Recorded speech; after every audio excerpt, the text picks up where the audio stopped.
Good morning, everybody. Chickens everywhere. So, you like my hat? It is December 1st.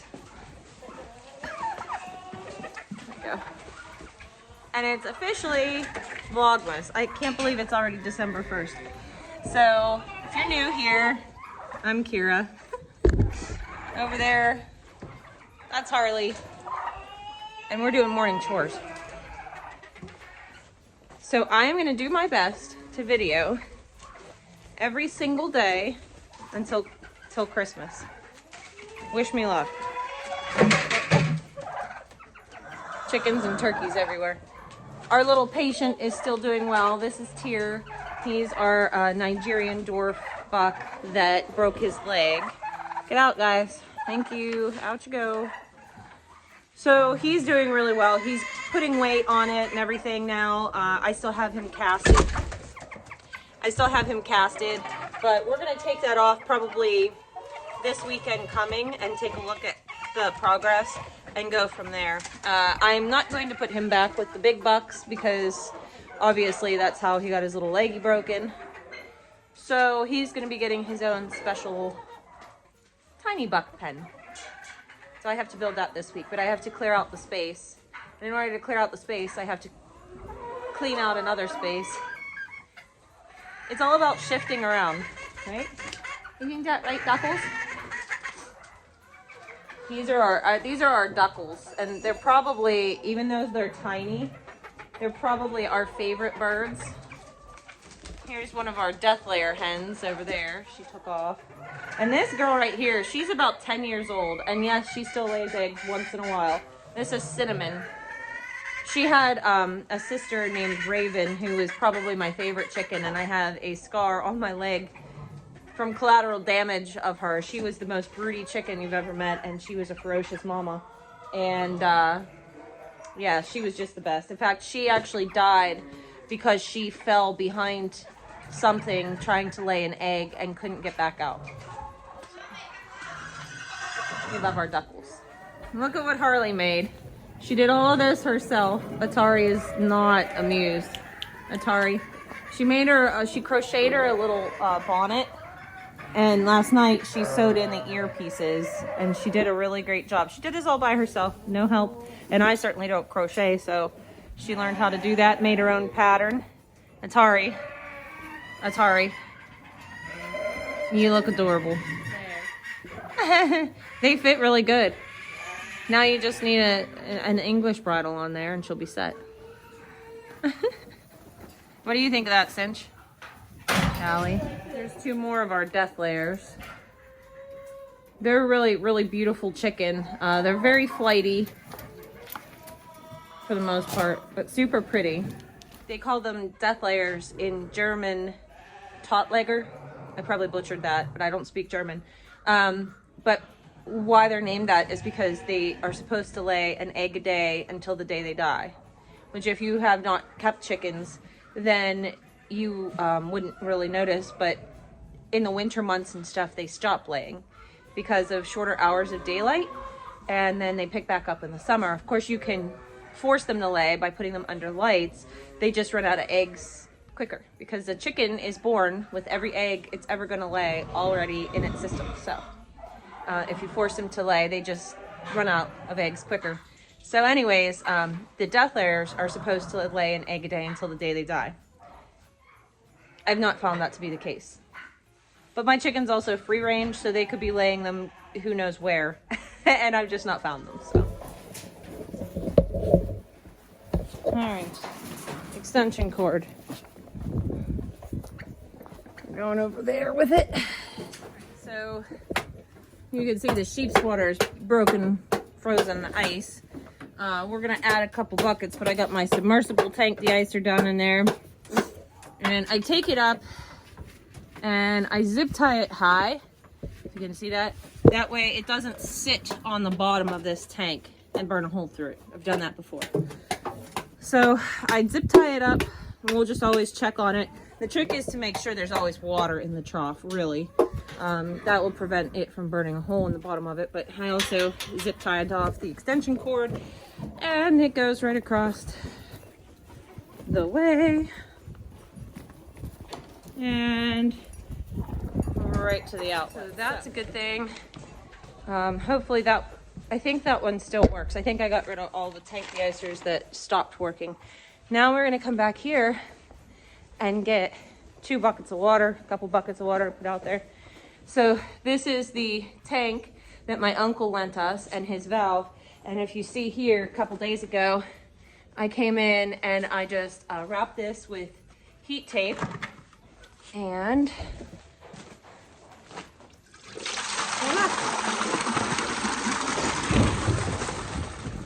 okay, we will check on that tank deicer later. Second, switch hands. All right, we'll check on that tank deicer later to make sure that it is working. I think it is. I saw some steam come off of it, so hopefully that'll work. For the outside animals that use big troughs, those tank deicers are a game changer. They really help a lot. We'd like to get electric run up to this hay port for the cows. That way, there goes my hat. It's gonna blow off again.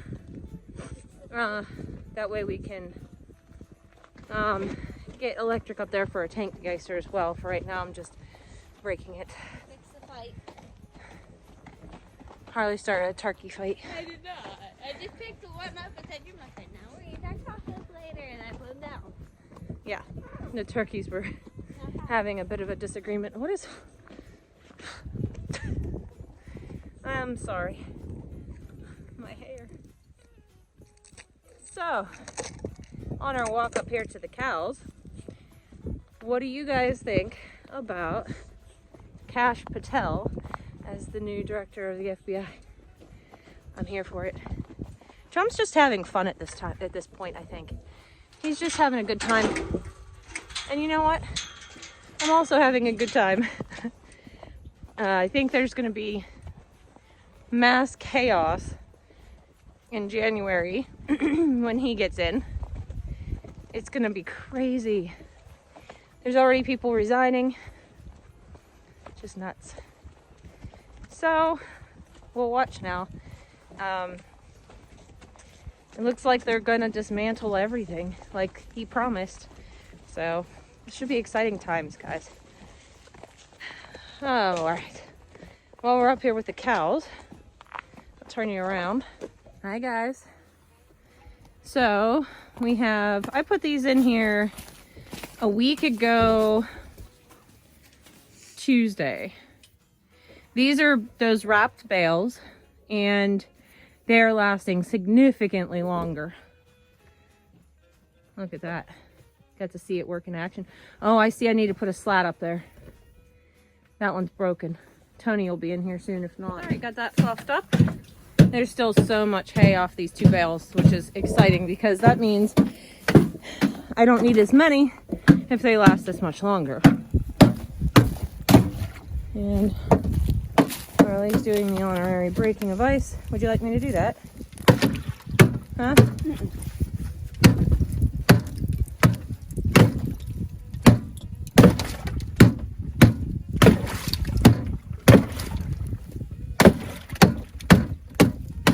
Got it.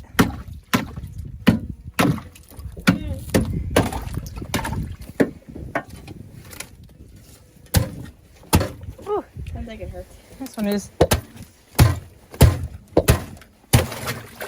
Oh, all right, that is firm. I almost need a hand sledge for that. I know. Got it. They can drink it. Yeah. Well, I believe that concludes morning chores anyways. I'm going to go do, I know it's Sunday, but Jeff works just about 7 days a week anymore, so he needs some help this morning. Look at this hair. He needs some help this morning, so I am going to go with him, and I will catch back up with you guys later because Jade, I have a fun little project inside the house that I want to do, and I want to share it with you. So I'll catch back up with you later. All right, guys, it's evening. I worked a lot of the day and then came home, you know, got a shower, got dinner, did all the things, barn work's done.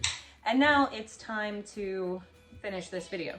So I'm kind of doing a fun twist on something that my grandma used to do when I was little. She used to make fruitcake right after Thanksgiving, like the weekend following. She would make a fruitcake, and then we would put that in a closet in a shoebox, and she would pour brandy over it. I don't know whether it was once a week or a couple times a week, but she would keep it moist in this shoebox in a closet. And then Christmas time, everybody would have this fruitcake. I did not have the fruitcake because it was pretty boozy, but that was her little thing that she liked to do. So I'm gonna do a twist, and since I'm into making my own meads and wines, I decided the perfect idea would be to make a fruitcake mead. So that's what we're gonna do. Meads are typically ready in about 2 weeks, and then, you know, by the time you let them sit and rack and bottle and all those things, about 3 to 4 weeks, you're ready to drink them. So that is the perfect time to get this fruitcake mead going. So let's do it. First thing we need is some honey, and I just got this big boy at Sam's Club. This is 3 pounds. I'm gonna do probably 2.5 pounds. So let me get my scale on. I just have a digital scale here, and I have to get it set to pounds and ounces. This is a 1 gallon carboy. Put that on here and tear that out. Now, first thing I want to do is get a little bit of warm water. We're going to use just shy of 1 gallon of water in here, so I'm going to get 1 gallon of warm water. I'll be right back. I got my water. So yes, I have a funnel, but I find it's just as easy to not use a funnel. So I'm going to carefully, very carefully, put some of this warm water. Now, it'd be like probably about blood temperature or a little bit cooler than that water in here. The reason why is because that will help dissolve the honey when we put it in. We just want a little bit. Let's see. That's good. Just a little bit in here, so I'll show you how much. Just some to help dissolve the honey. Okay, tear out my scale again because I didn't even need to be using that for right then. So we're gonna put a lot of different candied fruits in here that will make it very fruitcakey, and some spices too. Okay, well, let's try it. Wish me luck. So we're going in with the honey. I found that the best bang for your buck when you're buying honey in bulk is just Sam's Club. Sam's Club has a really nice quality wildflower honey, and I use it in all my meads. It ferments very well. It's a nice consistent product too, so you know, you figure you're pretty much always going to get the same same flavor, if you will. And it is pure honey. You want to make sure that when you're doing this, you get pure honey. Okay, let's see here. I don't want to jinx myself. But knock on wood, I haven't spilt any yet, have I? On your side? Okay. And almost.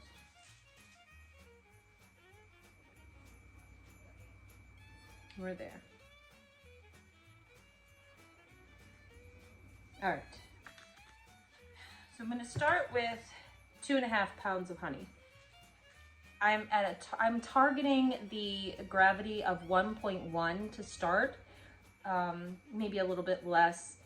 My goal is to get it somewhere around 15 or so %, and I want it to finish kind of dry. So that's why I'm trying to get there. Now, we got to mix this up really, really good. So I'm just going to take the bung from the airlock. It does have a hole in it, so you have to stick your thumb over the hole. That's okay. Let me move my scale out of the way because I don't need it now.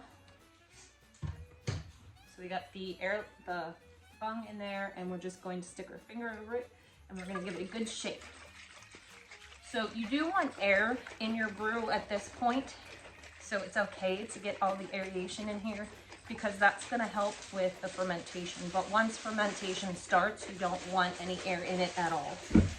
So I'm going to turn this off and shake the snot out of this, and I'll be right back. It's been shaken well, and you just want to make sure that there's nothing that settles to the bottom of this. It's all mixed thoroughly. Okay, so now we have that done. And guys, this is I'm just kind of fly by the seat of my pants with this recipe here. But we are going to give this a go. Let me see if I have any open raisins. So we're putting in around about a quarter of a cup of raisins. Now the raisins are going to give this good tannins. They're also going to give it kind of a little bit of a molassesy flavor. And you sometimes use raisins when you're fermenting wines and things like that. So this will be a really nice addition to this. So that's about a quarter to a half a cup of raisins. You can use golden raisins or regular raisins. It doesn't really matter. Now, I thought that it might give it a unique flavor if I use some crystallized ginger. I'm just going to use 2 kind of small pieces because I don't really want this to be overpowering with the ginger. I just want to add a little bit of that gingery flavor. Now this has some sugar on it, so you want to try to add that in before you get any readings or anything on this, because that sugar is going to add to the sugars in the brew. These are dates that I have, some whole dates, and I'm going to cut 2 of these up and put 2 of them in. So just the next thing I have is just some currants, and I always have currants laying around, and I thought that would just be a really nice addition since currants are something that would have been in original fruitcakes. So I'm going to put about a quarter of a cup. This is again just handfuls we're putting in here.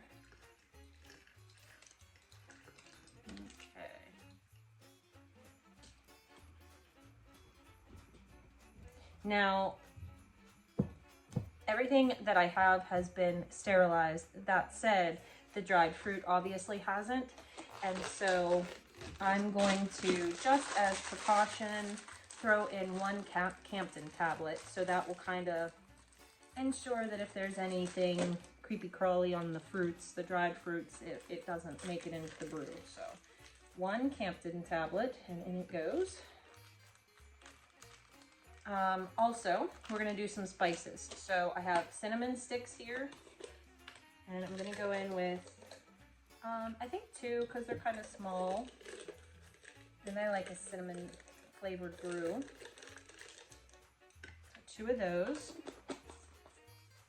I have some whole cloves, and you don't want to go too much on the clove because that can get kind of overpowering. So I think I'm going to do probably about 6 cloves.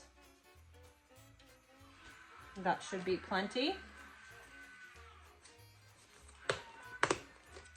Okay, and I have some star anise. Again, another flavor that you don't want to do too much of because it can get a little overpowering. So, they smell so good. I have 2 of those.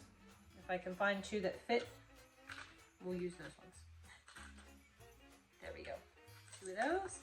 And then I'm going to put in about 5 whole allspice berries. I like to use whole spices when I can in brews because it just makes it a lot cleaner when you're racking. You don't have to go through all the fallout with the yeast. I mean, there will be yeast, but it won't be that much. Okay, we have all of this together. And I'm just going to give it another kind of like swirl around to make sure it's all in there.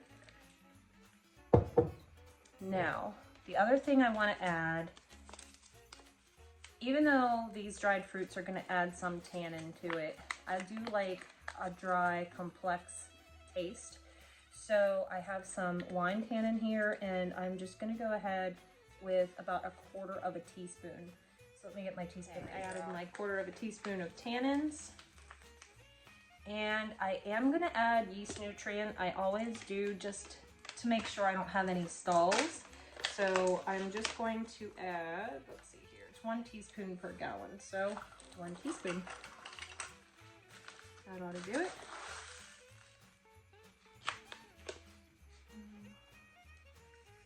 Careful, careful. Okay. And it goes. Now we're gonna add the rest of the water and then we're gonna test the gravity of it because I want to make sure that it's where I want it to be before I add the yeast, because I just don't wanna try taking the yeast out. Leave them in there where they're gonna do their job. That's always the last thing I do is pitch the yeast.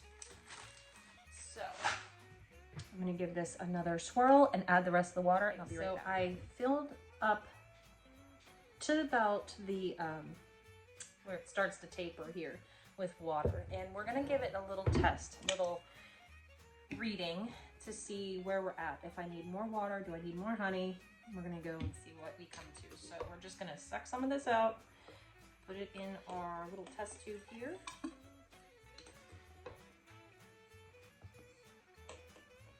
It already smells so good. Pretty excited about this. A little bit more here.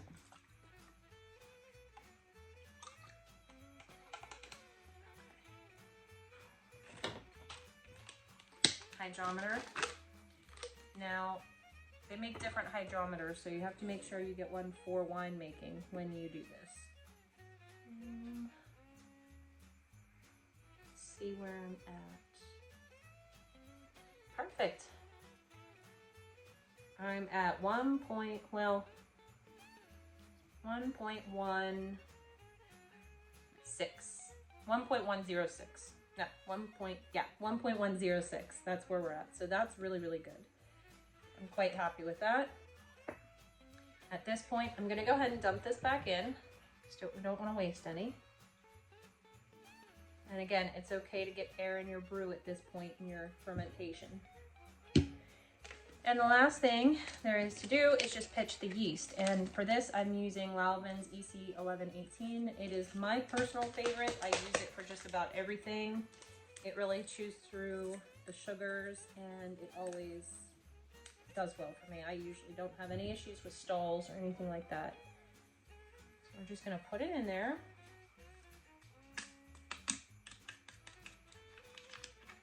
And you don't have to mix it around or anything. The yeast will do what they are supposed to do. I'm gonna go in and put our bung back on, and I have an airlock, and I'm just going to fill the airlock to the full line with some vodka. This is gonna sit for about 2 weeks, give or take. I'm gonna watch the bubbles. I'm gonna put it in a pan for tonight because it might bubble over, I don't know. The ferment can get up into the airlock and then come out the top. So then you just have to clean this out and keep it clean, keep adding the vodka to that to keep it, sterile.